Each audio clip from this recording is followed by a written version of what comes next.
J'ai beaucoup parlé du travail de Maëlle, c'est pour ça que j'ai été embauchée, certes, mais j'aimerais parler de moi un peu maintenant. Reprendre le principe où l'on profite des plateformes qu'on a pour amener ce qu'on a envie de dire. Alors voilà, Maëlle m'a embauchée il y a presque 2 mois pour réaliser son projet. La seule enveloppe allouée était de 150 euros, c'est-à-dire le prix voté en conseil d'administration pour puis donner par la ville pour la réalisation du DNSEP aux Beaux-Arts de Lyon.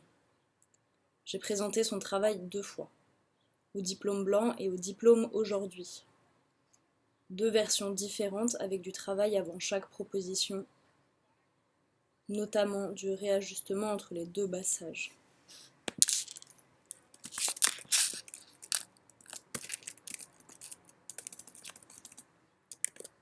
J'avais écrit un premier discours pour le diplôme blanc, sur l'émancipation d'une personne aux dépens de l'exploitation d'une autre, sur la précarité, l'incertitude,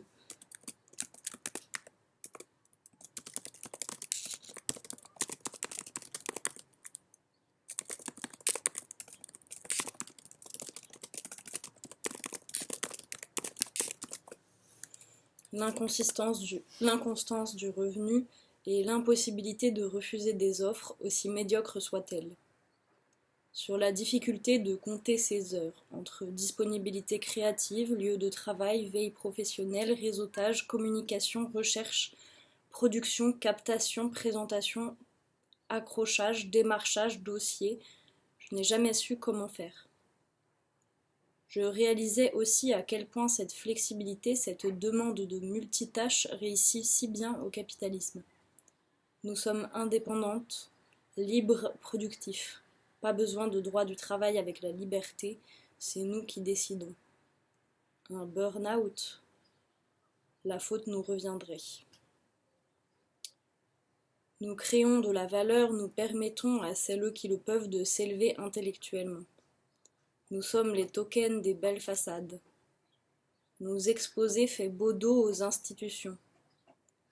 L'institution intègre mais amenuise, appauvrit nos identités et nos vies, et la critique institutionnelle se fait intégrer, absorbée par cette même institution.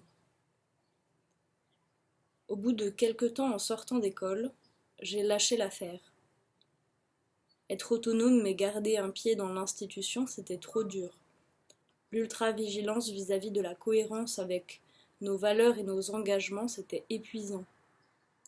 Vérifier en permanence que mon travail ne soit pas récupéré, que je ne me transforme pas en outil du capital, c'était dur. Alors doucement, j'ai un peu lâché l'affaire. Je fais mon taf quand je peux, je touche le RSA.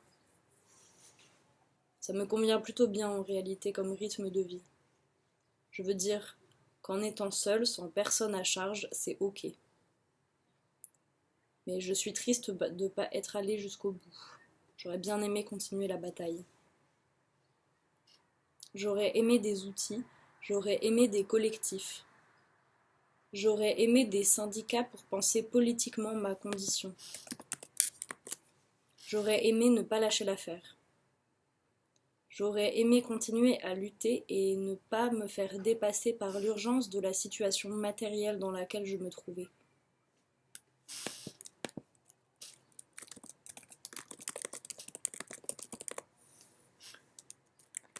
J'aurais aimé les outils que Maëlle a pu trouver, car ce n'est qu'une question d'outils.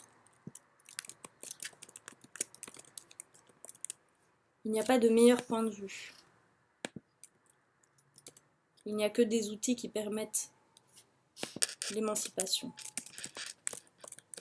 À chacun, chacune, de se les approprier.